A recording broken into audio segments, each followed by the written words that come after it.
Hey everybody, Scott Meany from DualShockers TV, right here on DualShockers.com. And today we are talking with Greg Duncan from Rare about Sea of Thieves, which I have been waiting so long to find out more about. Finally got a chance to sit down and play it for myself. I'm really loving what I'm seeing. It is everything I hoped it would be. Please tell me a little bit about the game without me gushing. Yeah, I mean, it's fun watching you guys play and laugh and just scream out loud when stuff happened. And I'm really, like, we're building the ultimate pirate adventure game. And really the way we talk about the game is it's a cooperative pirate game where you and your friends form up a crew, go out on pirate adventures.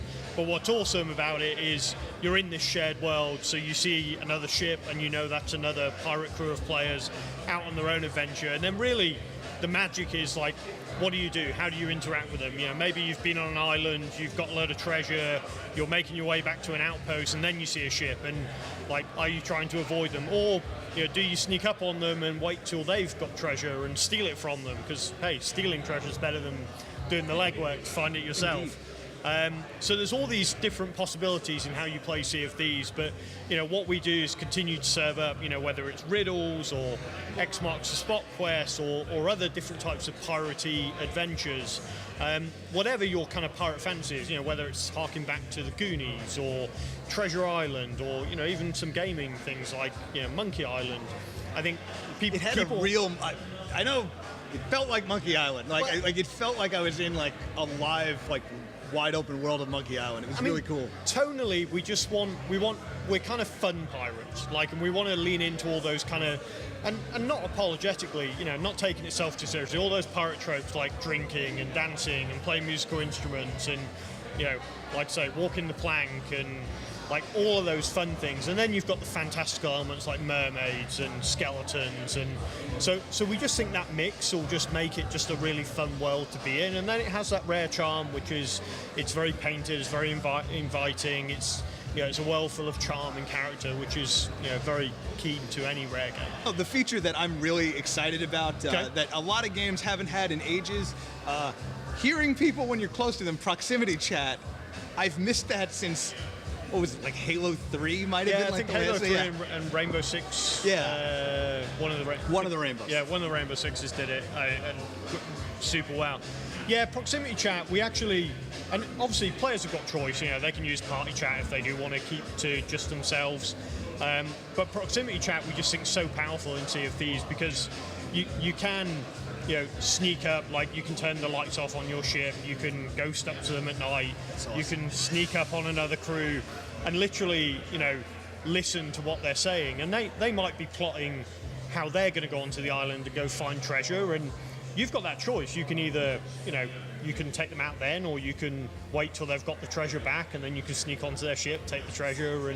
But all of those things, like the proximity chat, just allows you to do that. But obviously, when you're in proximity range of another crew, you can't talk to your own crew. Yeah. Because they'll hear you. That's great. Like submarine, keep it quiet kind of thing. That's really great. So you kind of go back to your own crew and they're like, where did you go? Where'd you go? And you're like, oh, I was on their ship and they're going to go onto this island to get this treasure. And they've found a rare treasure chest and they've hid it in the bottom of their ship. So you get all this intel. And it's just, it just unlocks a really interesting set of scenarios for us. And it's great because it fixes a huge problem that there's another large shared universe game that involves space marine type people that can double jump, all right?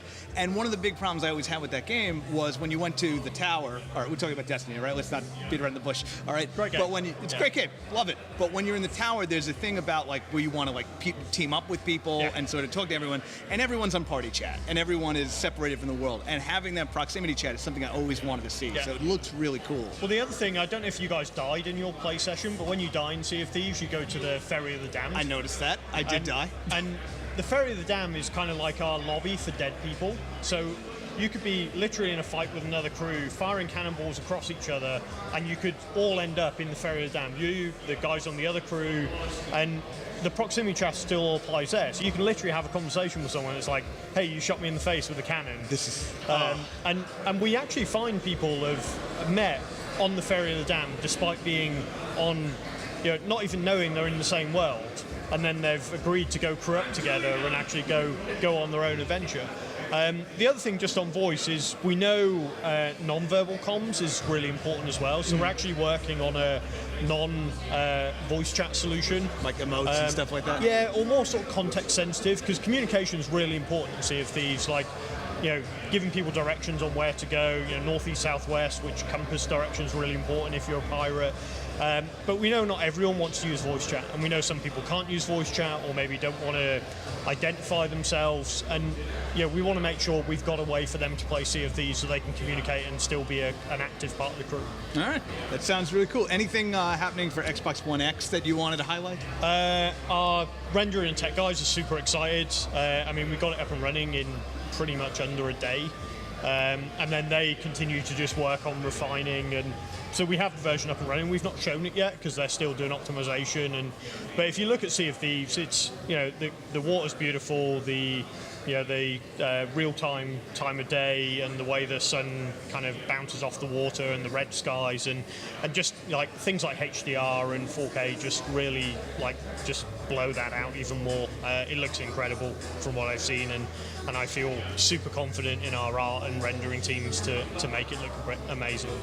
It looks amazing right now, so thanks so much for taking the time to talk to us. No, it's great, and thanks for all the support on DualShock. It's awesome. Absolutely. I'm looking forward to the Year of the Pirates next year. It's going to be great. It's going to be great. So this is Scott Meany for DualShockers, and we'll talk to you soon.